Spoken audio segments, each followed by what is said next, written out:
Karena prinsipnya di kepailitan maupun PKPU itu adalah pembuktian sederhananya. Kalau utangnya tidak dapat dibuktikan secara sederhana, itu nggak bisa dikabulkan.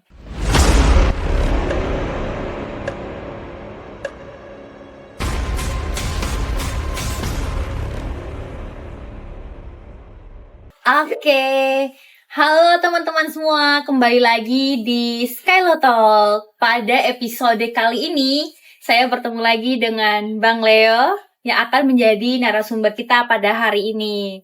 Nah, kira-kira teman-teman udah tahu kita akan membahas topik apa pada episode kali ini? Ya tidak tahu lah. Pastinya tidak tahu. Mereka kan bukan dukun. Betul. Oke, teman-teman, kalau misalnya episode sebelumnya kita membahas terkait dengan PKPU, maka episode kali ini kita juga akan membahas yang berkaitan nih, yaitu terkait dengan kepailitan. Tapi sebenarnya harus kepailitan dulu baru PKPU. Biar sesuai dengan urutan undang-undangnya. Kalau di undang-undangnya kan pilot dulu yang diatur baru PKPU. Tapi nggak apa-apa, nanti kita sesuaikan aja ya. Iya. Yang penting teman-teman tunggu aja. Ya nggak apa-apa, nanti biar nanti kan yang tampil duluan ini udah PKPU nih minggu lalu nih, karena memang bukan minggu lalu lah, di minggu ini masih minggu ini kan. Iya, sebelum episode ini tayang. Karena itu tadi saya spill sedikit, PKPU itu kan salah satunya dapat berakibat pada pilot. Betul. Gitu. Karena mereka dua topik ini saling berkaitan, teman-teman. Maka kita akan membahas pada episode kepailitan ini. Nah, teman-teman, sebelumnya apakah sudah tahu mengenai sebenarnya pilot itu apa sih? Nah, kalau misalnya di antara teman-teman masih belum tahu, maka teman-teman boleh simak konten kita pada hari ini, oke? Karena ini ada ahli kita, udah pro banget mengenai kepailitan.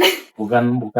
Kalau dibilang pro apa dulu nih? Profesional atau apa? Profesional. Kalau profesional iya, karena saya kebetulan kan tersertifikasi kurator dan pengurus gitu loh. Oke, mungkin dari organisasi HKPI, Himpunan Kurator dan Pengurus Indonesia. Oke, guys, kita kasih tepuk tangan dulu kali ya. Oke, mungkin kita langsung mulai aja, Bang. Mungkin teman-teman udah pada tanyain ya. Nah, Bang, sebenarnya apa sih sebenarnya yang kepailitan itu? Oke. Kalau kita lihat di dalam Undang-Undang Kepailitan dan Undang Kewajiban Pembayar Utang, khususnya di dalam ketentuan pasal 1 ya, penjelasan ketentuan umum itu sudah diatur sebenarnya. Kepailitan itu adalah sita umum terhadap seluruh harta debitur pailit yang pengurusan dan pemberesannya dilakukan oleh kurator di bawah pengawasan hakim pengawas dan dilaksanakan berdasarkan ketentuan di dalam Undang-Undang Kepailitan dan PKPU. Prinsipnya itu sita umum. Oke. Karena sifatnya sita umum, ya secara hukum itu adalah sita terhadap seluruh harta debitur pailit yang sudah ada atau yang akan ada gitu. Oke, Bang, berarti kalau misalnya tadi saya agak salfok sama kata yang kayak yang mungkin akan ada. Berarti misalnya nih, dia mungkin kedepannya akan ada punya aset lain, misalnya akan ada proses PO mobil dan lain sebagainya, itu juga akan kena, Bang? Ya biasanya yang akan ada itu sifatnya kayak semacam dia punya hak tagih lah. Oh. Dia punya hak tagih ke orang yang mana hak tagihnya itu baru jatuh tempo pada tanggal tertentu, atau yang contoh dia membuat ikatan bisnis atau hak tagihnya itu baru muncul setelah proses kepailitannya gitu loh. Berarti selama proses itu ya, Bang? Oke. Ya prinsipnya yang akan ada itu hartanya baru akan ada ketika proses kepailitannya sudah terjadi. Contoh nih, dalam kepailitan itu kan sangat dimungkinkan terjadinya going concern kan. Nah, dalam pelaksanaan going concern itu kemudian dihasilkan suatu harta. Nah, itu termasuk kepada harta yang akan ada gitu loh. Karena memang di kepailitan itu masih dimungkinkan usahanya itu tetap berjalan. Karena prinsipnya kan si kurator itu harus memaksimalkan harta pailit itu tadi. Contoh kalau dia mendiamkan itu justru merugikan harta pailit, maka atau dia justru harus melakukan mengaktifkan ya, dia harus mengaktifkan dalam konteks untuk memaksimalkan harta pailitnya, untuk menambah harta pailitnya begitu. Oke, Bang. Nah, kalau misalnya nih di kepailitan ini tadi kan Abang menjelaskan bahwasannya kalau pilot itu artinya seluruh aset yang dimiliki maka akan disita kan, Bang. Nah, itu kalau misalnya kayak gitu otomatis sama aja bakal bangkrut dong. Ya kalau dia sudah dilakukan proses sita umum itu tadi, sudah dilakukan pengurusan pemberesan, udah pasti dia ada dalam kondisi yang namanya insolvensi kan. Harta Oke. debitur itu tidak cukup untuk membayar seluruh utangnya. Dia berada dalam kondisi insolvensi begitu. Oke. Bang, tapi kalau misalnya nih syarat-syarat, kepailitan ini dalam undang-undang kepailitan itu seperti apa sih? Biasanya sehingga bisa dilaksanakan gitu. Prinsipnya kan sebenarnya kan sangat sederhana kan. Kalau kita bilang kalau kita lihat di dalam ketentuan pasal 2 itu kan Undang-Undang Kepailitan, syarat untuk mengajukan permohonan pailit itu kan minimal si debitur itu memiliki satu kreditor, satu utang yang sudah jatuh tempo dan dapat ditagih, dan kreditor lainnya. Artinya minimal dia punya 2 kreditor Oke. untuk dapat diajukan permohonan pailit. Kalau kemudian kita lihat ketentuan lebih lanjut lagi kan, suatu permohonan pailit itu kan harus dapat utangnya itu kan harus dapat dibuktikan secara sederhana. Artinya Oke. apa? Dia udah memenuhi syarat nih, 2 utang, satu utang yang sudah dapat ditagih dan jatuh tempo dan satu utang lainnya. Artinya kan terpenuhi nih syarat 2 kreditor nih. Kemudian utangnya ini harus dapat dibuktikan secara sederhana gitu loh. Oke. Karena prinsipnya di kepailitan maupun PKPU itu adalah pembuktian sederhananya. Kalau utangnya tidak dapat dibuktikan secara sederhana, itu nggak bisa dikabulkan. Oke, misalnya nih Bang, tadi penghitungannya secara sederhana itu maksudnya seperti apa ya? Dibuktikan secara bukan perhitungan ya. Karena Heeh. kalau dalam permohonan pailit atau PKPU itu mengenai jumlah itu bukan alasan untuk tidak mengabulkan PKPU atau pailitnya ya, khususnya kalau pailit ya.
Jadi gini, Kalau di dalam undang-undang kepailitan dan PKP ini kan sebenarnya ada dua pilihan nih bagi setiap kreditur, dia mau menempuh upaya yang mana, apakah PKPU atau pilot.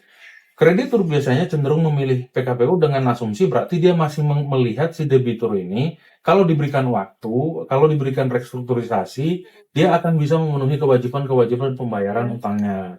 Nah, sedangkan di sisi lain kalau pilot ini berarti si si krediturnya ini beranggapan mau dikasih waktu pun ini debitur nggak akan bisa Bisa bayar. bayar. Jadi dia langsung memilih jalan mempilotkan saja, karena kalau pilot itu kan hasil akhirnya nantinya ketika tidak tercapai homologasi itu kan hasil akhirnya adalah pengurusan dan pemberesan kan. Si kuratornya itu nanti akan menginventarisir harta-harta debitur pilotnya, kemudian dilakukan pemberesan, dan hasil pemberesannya itulah yang akan dibagikan kepada para kreditur sesuai dengan hak-haknya, apakah dia kreditur preference, kreditur separatis, atau kreditur konkuren gitu. Bang, tapi kalau misalnya kalau misalnya udah pilot nih, ini kan hartanya dari seluruh harta kekayaan itu kan disita nih. Berarti barang-barangnya itu misalnya nih ada berupa rumah misalnya. Apakah itu dilelang, kemudian hasil jualnya itu baru Dia prinsipnya kan gini, harta debitur pilot itu nanti prinsipnya harus dilakukan melalui pelelangan. Meskipun dalam keadaan tertentu, si kurator itu dapat melakukan penjualan di bawah tangan. Oke. Jika memenuhi syarat-syarat tentunya, contoh sudah dilelang nggak laku-laku. Kemudian akhirnya si kurator ini mengupayakan penjualan di bawah tangan. Dengan prinsipnya penjualan tersebut tidak boleh justru menimbulkan kerugian terhadap harta pilotnya. Dan dia biasanya si kurator ini akan meminta penetapan kepada hakim pengawas untuk meminta persetujuan penjualan di bawah tangan tersebut. Karena itu tadi prinsipnya itu harus melalui pelelangan ya. gitu. Oke, menarik ya Bang. Tapi ya harus diingat juga Cecilia, tidak semua kemudian harta itu bisa disita ya, ada pengecualian. Contohnya seperti apa Bang? Ya contoh nih, nafkahnya dia, gitu loh. Nah, kalau dia semisal pribadi ya kan, itu nafkah itu nggak boleh disita karena kan untuk kebutuhan dia sehari-hari, itu yang nggak boleh disita. Itu nanti kalau nggak salah di dalam ketentuan pasal 22 ya. Pasal 22 ya. Coba, Nanti editor, coba ya, saya baca. Itu ada di dalam ketentuan pasal, iya benar pasal 22. Itu sudah diatur yang tidak berlaku, yang tidak boleh disita itu ada 3 klasifikasi nih. Benda termasuk hewan yang benar-benar dibutuhkan oleh debitor sehubungan dengan pekerjaannya. Perlengkapannya, alat-alat medis yang dipergunakan untuk kesehatan, tempat tidur dan perlengkapannya yang dipergunakan oleh debitur dan keluarganya, dan bahan makanan untuk 30 hari bagi debitur dan keluarganya yang terdapat di tempat itu. Kemudian yang kedua, segala sesuatu yang diperoleh debitur dari pekerjaannya sendiri sebagai penggajian dari suatu jabatan atau jasa sebagai upah, pensiun, uang tunggu, atau uang tunjangan sejauh yang ditentukan oleh hakim pengawas. Atau C, uang yang diberikan kepada debitur untuk memenuhi suatu kewajiban memberi nafkah menurut undang-undang. Jadi itu yang nggak boleh dilakukan, dimasukkan lah ibaratnya di dalam harta pilot itu tadi. Berarti kalau misalnya kerangkanya dong, rumahnya dong yang bisa, berarti kayak isi-isiannya itu nggak. Ya pokoknya untuk kebutuhan dia sehari-hari itu nggak boleh. Kemudian contohnya tempat tidurnya dilelang ya enggak lah. Oke. Karena itu tadi harus dilihat di dalam ketentuan pasal 22 itu tadi. Oke Bang, mungkin selanjutnya saya mau tanya nih Bang, sebenarnya bagaimana sih perlindungan hukum bagi kreditur konkuren atau kreditur konkuren itu kan kreditur tanpa jaminan, bener Bang? Betul. Nah, biasanya dalam pembagian harta pilotnya itu, biasanya kan mengingat posisi mereka itu selalu berada di urutan terakhir setelah kreditur preference dan separatis. Oke. Jadi kayaknya lebih enak saya jelasin dulu ya, apa sih klasifikasi dari 3 itu kreditur itu kan. Jadi yang pertama itu namanya kreditur preference. Kreditur preference ini kreditur yang diutamakan pembayaran. Contoh itu adalah buruh, gaji buruh. Karena berdasarkan putusan MK, gaji buruh ini diutamakan bahkan dari hak tagih oleh negara. Dari pajak, buruh ini tetap diutamakan, hak-hak buruh. Kemudian hak tagih oleh negara, contoh pajak kah, harusnya ya termasuk di sini. Kalau semisal dia dipidana untuk membayar uang pengganti, ya seharusnya masuk juga di sini. Pokoknya ini hak tagih oleh negara. Kemudian ada namanya kreditur separatis. Kreditur separatis ini adalah kreditur yang memegang hak kebendaan. Contoh, dia punya HT. Contoh bank nih ngasih pinjaman ke debitur pilot, dia kan pasti dikasih jaminan tuh. Makanya dia ada hak kebendaan. Gitu loh. Hak kebendaan itu berkaitan dengan jaminan-jaminan ya. Kemudian yang ketiga itu ada namanya kreditur konkuren. Kreditur konkuren ini adalah kreditur yang hanya punya hak tagih aja. Dia nggak pegang hak kebendaan. Mungkin kalau teman-teman biasanya dengar itu hak perseorangan itu tuh. Dia Oke. cuma punya hak untuk menagih tanpa diikuti dengan adanya suatu jaminan. Contohnya Begitu. seperti apa tuh, Bang? Ya, contoh hak perseorangan ini ya contoh kita jual barang nih, Mm-mm. ya kan? Kepada si biasanya contoh perusahaan konstruksi lah. Kita jual barang ke dia, bahan-bahan bangunan. Mm-mm. Tiba-tiba dia dipilotkan. Oke. Nah, kita kan punya hak tagih nih, menerima pembayaran atas barang yang kita serahkan. Ya, kita ini cuma punya hak tagih doang, hak perseorangan atau kreditur konkuren itu. Kita diklasifikasi sebagai kreditur konkuren. Ya, biasanya untuk yang sifatnya one prestasi lah. Oke. Dalam hubungan jual beli kah, Mm-mm. entah sewa menyewa kah, ya itu kita maksudnya klasifikasi kreditur konkuren itu tadi. Oke. Contoh lagi nih, kalau dalam kasus-kasus apartemen biasanya pembeli itu dimasukkan sebagai kreditur konkuren gitu.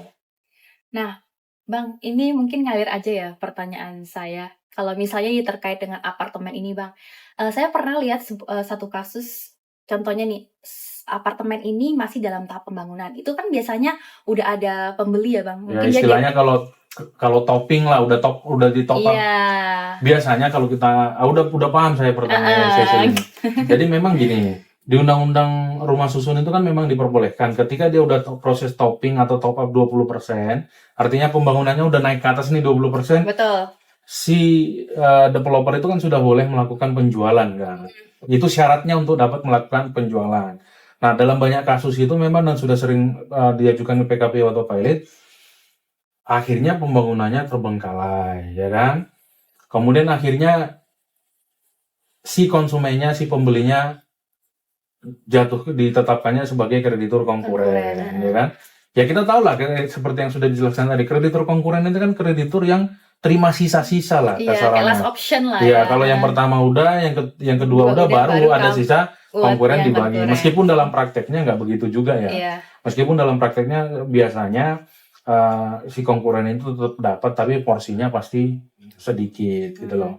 Nah, terkaitan dengan apartemen ini, cuma dalam perkembangannya sudah ada SEMA nih, Cecil. SEMA ini surat edaran Mahkamah Agung ini akhirnya membatasi, tidak memperbolehkan pengajuan PKPU atau pilot terhadap kalau nggak salah terhadap perusahaan-perusahaan yang sifatnya developer lah. Kayak apartemen itu dianggap tidak sederhana. Seperti yang saya jelaskan tadi di awal. Karena di situ ada kepentingan orang banyak, ya kan? Ada pro kontra, bisa ada yang setuju, bisa ada yang enggak. Itulah dianggap tidak sederhana dia. Karena melibatkan hajat hidup orang banyak gitu. Oke, Bang, kalau misalnya kayak gitu, pernah nggak sih kalau misalnya di praktik nih, Bang, ada kasus seperti itu, dan akhirnya, ini kan konkuren itu kan sebagai last option ya untuk pembayaran yang tadi Abang mention, kayak sisa-sisanya ya. Tapi misalnya nih, apakah kalau misalnya udah kayak gitu, ada full refund? Sangat jarang sih full refund itu. Palingan yang... Ya tetap, karena kan prinsipnya kalau pemberesan itu harus sesuai komposisi kan. Dia nanti dianggap utangnya dia berapa persen ya dia dapat dari komposisi itu. Karena kan pembagiannya prinsipnya kenapa ada pilot ini kan supaya nggak rebutan kan. Maka diaturlah kepilotan itu. Disitulah tujuannya supaya pembagian harta itu betul-betul dibagi sesuai dengan haknya masing-masing, komposisi masing-masing. Bisa nggak, Bang, kalau misalnya nih saya selaku konsumen dari apartemen tersebut terus saya mau gugat? Ya nanti akhirnya kan kalau kita lihat di undang-undang kepilotan ini ada kan akibat dari pilot itu apa? Salah satunya segala tuntutan terhadap harta pilot itu harus diajukannya piutang. Jadi kalau kamu gugat secara hukum itu gugur. Oke. Karena ya itu tadi segala tuntutan itu ada ketentuannya tuh di dalam pasal sebentar.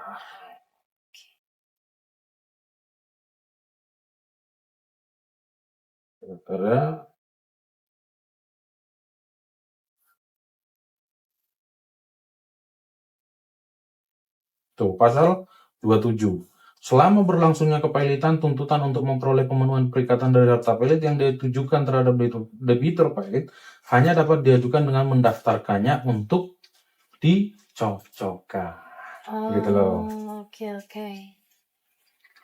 Jadi memang ya itu tadi, ada konsekuensi hukumnya, nggak sesederhana itu. Menarik sih. Karena biaya prinsipnya itu tadi kan, di dalam ketentuan pasal 21 itu kan akibat dari pilot itu si debitur itu kehilangan haknya kan atas terhadap seluruh harta. Jadi akibat dari kepailitan itu adalah si debitur itu kehilangan hak untuk mengurus dan melakukan tindakan apapun terhadap harta pilot.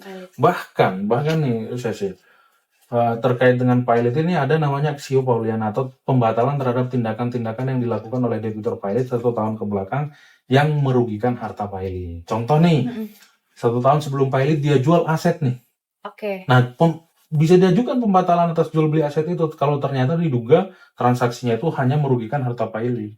Oh, Itu tapi kalau misalnya udah dijual nih Bang asetnya, itu kan udah dari segala dokumennya dan sebagainya kan itu udah dipindahkan dipindah nama lah intinya. Itu bisa tetap bisa dilakukan pembatalan. Oh, Ya itu tadi aksio Pauliana itu. Tujuannya apa? oke. Untuk melindungi harta pilot.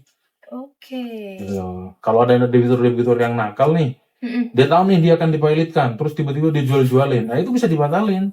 Oke, berarti nggak ada alasan buat meniadakan pembatalan itu ya Bang? Iya, Walaupun nggak ada udah alasan. Ya, itu resiko bagi pembelinya. Iya.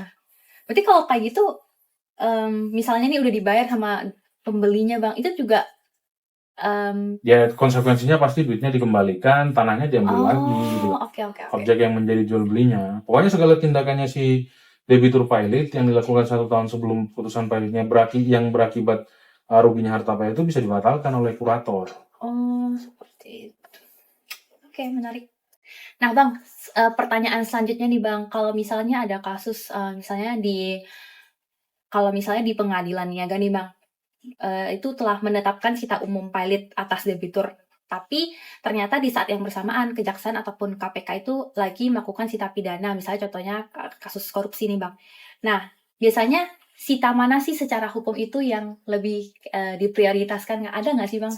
Kayak aturannya atau dari secara praktek? Jadi ini yang menjadi dilema sampai dengan saat ini.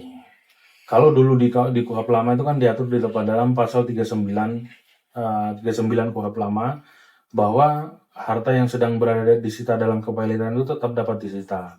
Dan ketentuan yang sama ini diberlakukan pula dalam KUHP baru. Artinya dari kacamatanya KUHP, ya harta pilot yang disita dan dalam sita umum pilot itu tetap dapat disita untuk kepentingan perkara pidana. Orang-orang di perkara pidana, ahli-ahli hukum pidana itu beranggapan bahwa ya hukum pidana ini hukum publik. Salah satu contohnya dulu Wamenkumham kita saat ini berpendapat bahwa ya karena ini adalah hukum publik, nanti bisa dilihat itu pendapatnya beliau masih ada, harusnya di hukum online itu ada, dikutip pendapatnya beliau bahwa ya karena hukum pidana itu adalah hukum publik, maka dia mengalahkan hukum kepailitan karena kepailitan itu meskipun dia perdata khusus tapi ranahnya tetap private gitu. Nah, selain itu juga ya karena di KUHP baru pun tetap menerapkan yang sama bahwa ya sita pidana itu tetap dapat dilakukan terhadap harta yang berada dalam sita pilot, ya itu tadi hukum acara pidana akan tetap beranggapan bahwa sita pilot itu tetap dapat dilakukan sita pidana. Sementara dalam sisi ranahnya kepailitan, ya karena itu sita umum terhadap seluruh harta, ya harusnya mau disita dalam perkara pidana pun tetap boleh disita dalam kepailitan. Cuman kan itu tadi, ini kan teknis dalam penerapan penegakan hukum di Indonesia. Sudah banyak kasus jaksa, penyidik dalam perkara-perkara pidana itu nggak akan mau menyerahkan hartanya untuk disita dalam kepailitan. Justru yang ada kurator yang justru dipaksa harus menyerahkan untuk sita di pidana gitu loh. Ya karena itu tadi kurator itu kan tidak punya kuasa. Sementara kalau penyidik atau jaksa di dalam perkara pidana mereka punya kewenangan untuk melakukan penegakan hukum. Contoh, si kuratornya nggak mau ngasih nih asetnya untuk disita. Contoh perkaranya perkara korupsi. Kira-kira bakal dikenakan obstruction of justice nggak? Potensi untuk dikenakan itu iya karena apa? Karena tindakannya si kurator yang tidak menyerahkan harta untuk disita itu dianggap menghambat proses penyidikan tindak pidana korupsinya. Ya itu contoh potensi-potensinya yang ada. Tadinya saya berharap di dalam KUHP baru itu ada pengecualian. Contoh nih, nggak apa-apa, sita pidana itu tetap dapat melakukan sita dapat dilakukan terhadap harta yang disita dalam kepiletan, tapi diberlakukan jika itu untuk perkara-perkara tindak pidana khusus, contoh untuk korupsi. Ya nggak usah jauh-jauh lah, kayak kasus dulu ada tuh, kalau nggak salah kasusnya First Travel, kalau nggak salah, Oke. contohnya begitu. Ya sampai saat ini ya akan selalu ada perdebatan seperti itu ya. Tapi kalau saya pribadi berpendapat ya itu tadi harus ada pembatasannya sih. Jangan kemudian semua perkara pidana sita pilotnya dikesampingkan gitu loh. Iya. Harusnya untuk perkara-perkara tindak pidana khusus, karena reasoningnya kan ada. Contoh kayak kasus korupsi itu kan untuk kepentingan negara. Di dalam kepailitan pun hak tagih oleh negara itu kan tetap diutamakan. Tetapi kalau untuk perkara pidana umum ya harus diutamakan dong kepailitannya. Gitu. Karena kan tujuannya si kepailitan ini kan untuk melakukan pemberesan dan tentu pemulihan kerugian terhadap korban, meskipun nggak akan bisa 100% gitu loh. Bang, kalau misalnya ini ada pengecualian nggak ya, misalnya nih kasus pilotnya itu berjalan dulu Nggak ada. 2 minggu Nggak ada. setelah baru pidana juga? Ya. Oke. Ya karena itu tadi yang saya bilang itu, kalau tiba-tiba penyidiknya minta si kurator untuk menyerahkan Ya itu mau untuk nggak mau disita, harus. berani nggak kuratornya ngelawan? Ya. Ya karena kan ada bayang-bayang obstruction of justice ini yang bisa dipakai gitu loh. Oke. Itu sih Regi. Ya ada sih beberapa teman, mereka harta pilotnya itu kebun sawit, ternyata bentrokan sama Satgas PKH atau bentrokan dengan kasus korupsi.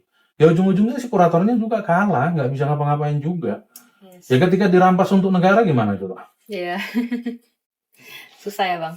Loh kalau putusan perkara pidananya sudah bilang kebun ini dirampas untuk negara. Kira-kira kalau si kuratornya tetap jual itu kebun, kena korupsi nggak kuratornya? Pasti kena. Lah ya itu tadi, itu kan resikonya kan di situ. Iya. Ya sebenarnya harus ada lah proses harmonisasi antara kepailitan ini dengan pidana. Karena ini kan akan cenderung akan bisa terjadi benturan-benturan. Iya. Gitu. Tanpa bisa diprediksi ya. Iya.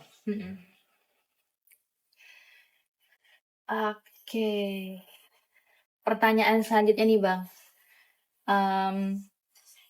Biasanya syarat di Indonesia ini kan kita tidak melihat apakah perusahaan tersebut sebenarnya masih solvent atau tidak kan. Nah, biasanya akibatnya itu perusahaan yang sehat nih hanya mengalami kendala likuiditas, sementara bisa dipilihkan oleh kreditur minoritas. Itu kayak gimana Bang?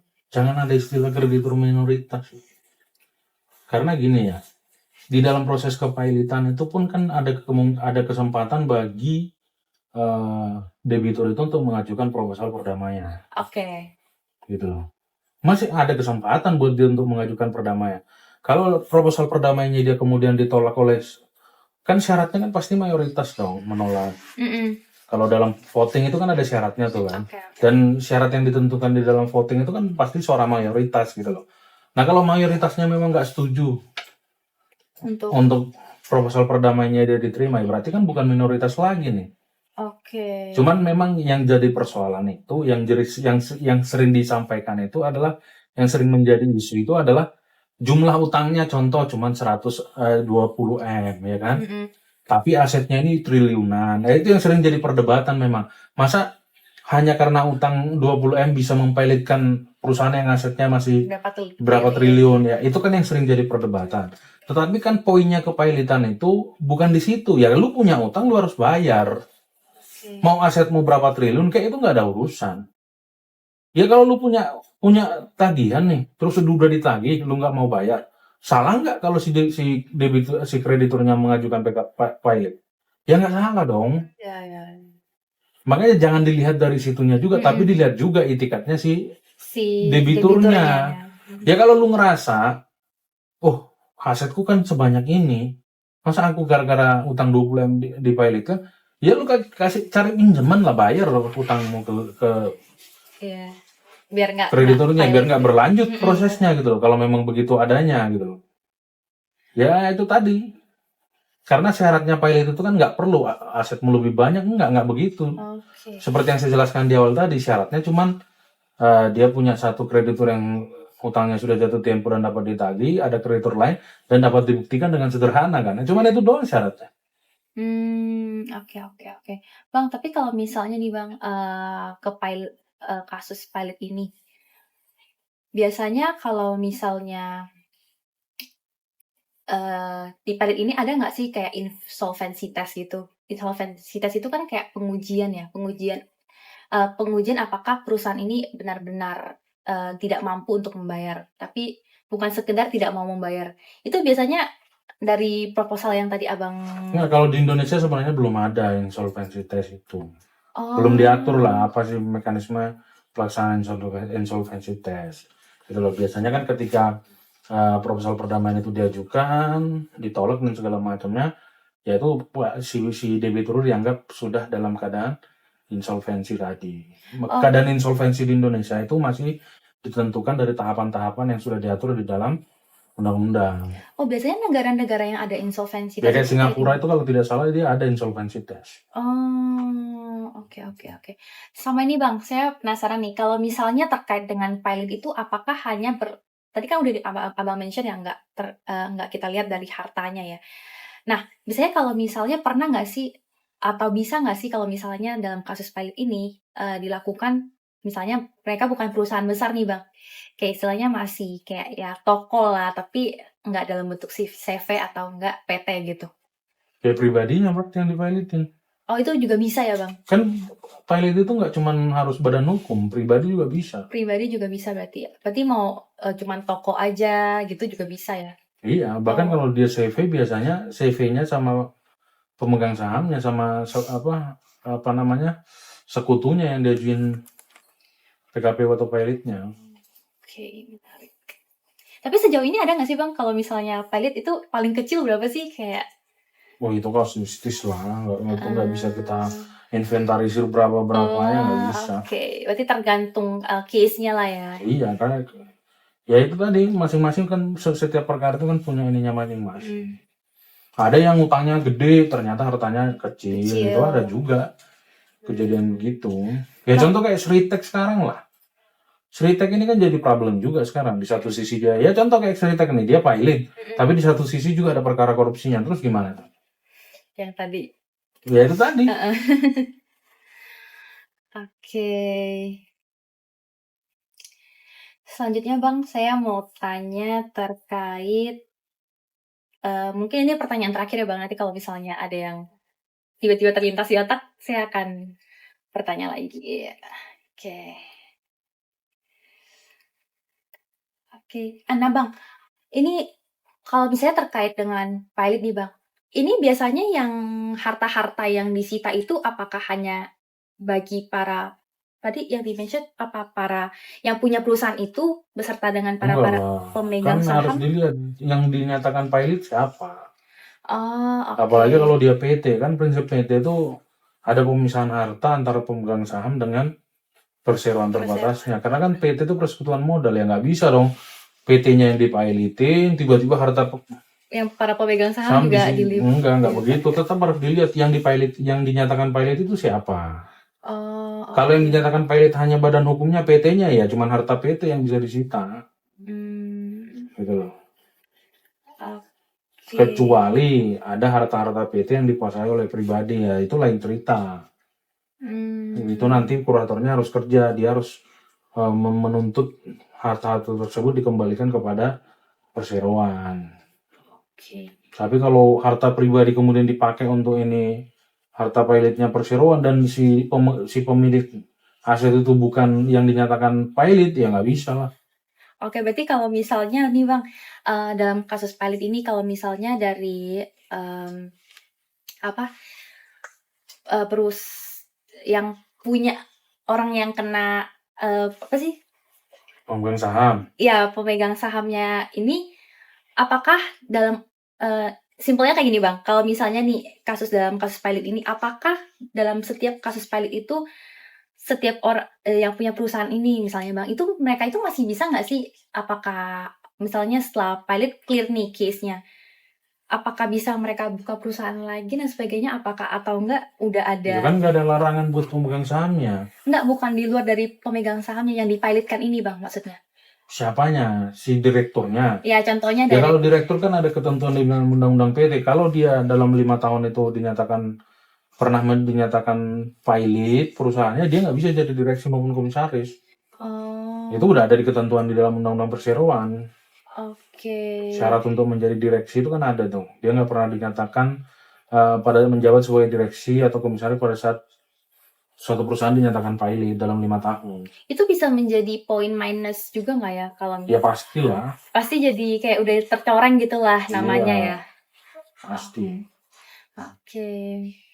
Karena pertanyaan yang lainnya itu sudah kita tanya jawabkan secara ngalir ya Bang. Jadi mungkin kalau dari saya sudah cukup sampai di sini. Tapi di sini ada para audiens yang ingin bertanya. Ada. Oke, silakan Indri. Halo Bang Leo dan juga Cecil, terima kasih buat penjelasannya yang sangat lengkap. Pertanyaan saya itu terkait dengan bagaimana jika debitur ini dia memiliki harta di luar negeri. Apakah kreditur bisa menganggap apakah kurator yang mengurus harta si debitur ini bisa menganggap itu sebagai budel pilot atau tidak gitu. Terima Ya, kasih. Oke, pertanyaan yang menarik. Sebagaimana sudah saya jelaskan tadi, harta pilot itu kan harta yang ada dan akan ada. Ya mau itu di luar negeri kek, mau itu di bumi kek, selama itu hartanya debitur pilot ya tetap bagian dari budal pilot. Cuma nanti yang repot itu kan untuk pemberesannya, gimana caranya ngambil aset di luar negeri itu tadi kan, karena kaitannya sama yurisdiksi kan. Itu aja sebenarnya yang jadi persoalan. Tapi apakah itu harta pilot? Ya itu harta pilot gitu loh. Itu harta pilot karena kan itu tadi prinsipnya, harta yang ada maupun yang akan ada. Gitu. Oke, apakah cukup jelas? Ada lagi yang ingin bertanya? Jadi sebenarnya yang perlu diperhatikan itu, Mahkamah Agung itu kalau nggak salah mengeluarkan surat edaran juga bahwa harta pihak ketiga itu tidak bisa dijadikan sebagai budal pilot kecuali dapat dibuktikan sebaliknya atau sudah ada bukti sebaliknya gitu loh. Makanya banyak kasus, contoh nih, kan masih jadi perdebatan tuh. Teman-teman kan pasti pernah sering lah perseroan butuh pinjaman ke bank, tapi yang dijadikan jaminan harta pemegang saham. Kalau di kepailitan boleh nggak itu dijadikan sebagai budel pilot? Sesuai dengan SEMA itu nggak boleh. Oh. Gitu loh. Okay. Nggak boleh. Pertanyaannya sekarang yang jadi pertanyaan, itu jadi utang yang seperti itu masuk sebagai separatis apa enggak? Karena kan dia pegang hak jaminan. Iya. Tapi persoalannya jaminannya nggak bisa dijadikan budel pilot. Itu masih jadi perdebatan sampai dengan saat ini. Padahal harusnya kan ketika itu sudah diserahkan sebagai jaminan atas utangnya si debitur pilot, ya secara hukum pemilik hak tersebut, pemilik hak kebendaan itu secara hukum juga sudah menundukkan diri, sudah menyerahkan hartanya itu untuk menjamin seluruh utang-utangnya si debitur pilot gitu. Oke. Karena teman-teman tidak ada yang bertanya lagi dan sudah cukup jelas ya Bang, mungkin kita tutup sampai di sini untuk diskusi kita pada episode kali ini, teman-teman. Sekian dari episode hari ini. Jangan lupa like, komen, subscribe, nyalakan loncengnya, dan juga share ke teman-teman kalian semua, biar teman-teman juga bisa belajar tentang pilot. Oke, dadah semua.